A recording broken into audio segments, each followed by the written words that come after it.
Houston, we've had a problem.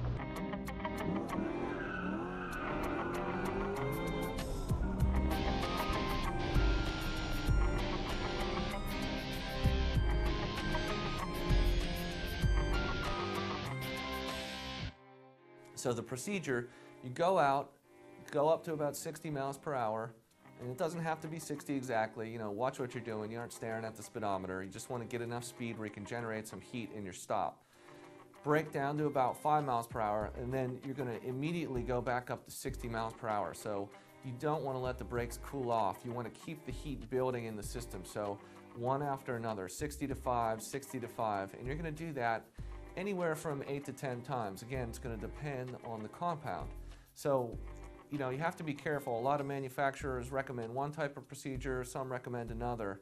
You're just going to have to find out for the specific pad you're using what the proper number of stops is going to be. You don't want to come to a complete stop.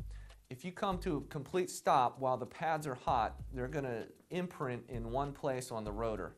And you can actually see, if this is done, you will see the outline of the pad on the face of the rotor. So you want to avoid coming to a complete stop. We're going to go out on the road and do that, and I'm going to show you from inside the car how that works. Okay, now I'm going to start my series of stops as I outlined. Up to roughly 60 miles per hour, and then down to about 5 or 10, and then immediately back up to 60, and just repeat. You don't want ABS intervention on your stop, so you want a threshold brake. Hold your pedal just before ABS intervention. You'll get the hang of that the more you do it. You know, you'll hear some tires squeal, and you'll get right to that point before ABS, and then just hold it there, nice and steady. You'll see in this case, even on the second stop, we're already seeing a little smoke.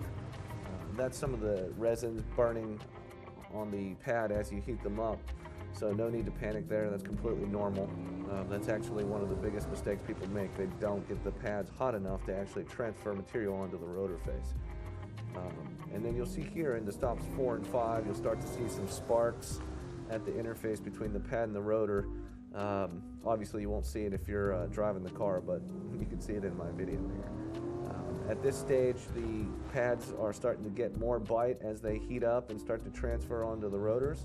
You'll feel that through the pedal. The pedal will feel more grabby. You can feel that bite.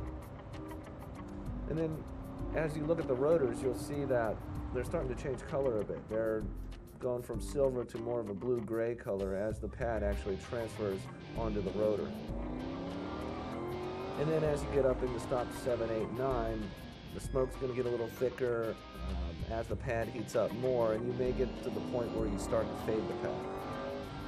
At that stage, the pedal's still going to feel firm, but the car's not going to be slowing down as you would expect it to. So once you start getting some serious pad fade there, it's time to back off, and you just want to go for a drive, cruise along if possible, don't stop. The one thing you don't want to do is come to a complete stop with your foot on the brake. That is the biggest no-no here. So cool everything down, drive around, get some airflow over the rotors and pads, and then we'll take a look, see what we have.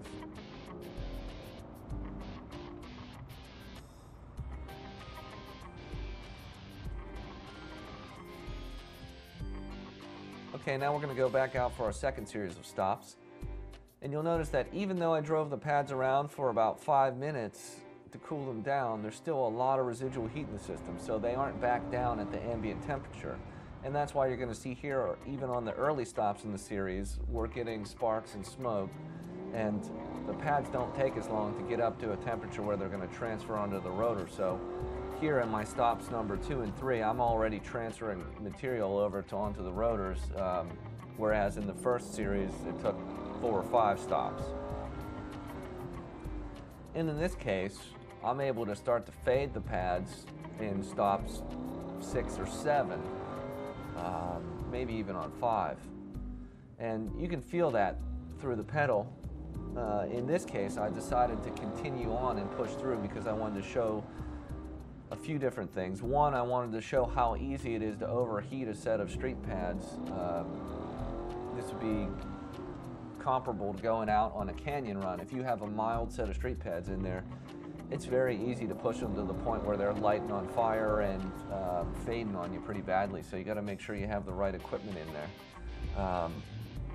Also, I wanted to show that if you do this properly and you lay down a nice even layer over a period of time, you don't have to worry about trashing your rotor as much. If you do it in a controlled manner, you can get to the point where you light them on fire and smoke them up, and your rotor's going to come out okay. You don't have to worry about ruining them. Whereas if you do it in an uneven manner and accidentally, you could trash your rotors pretty badly.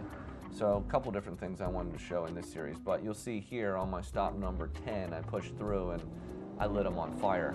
I could feel that through the pedal, and I went into my cool down there because I could just tell that, okay, they've pretty much given up the ghost. These pads are done. They're past their temperature, so it's time to cool them down.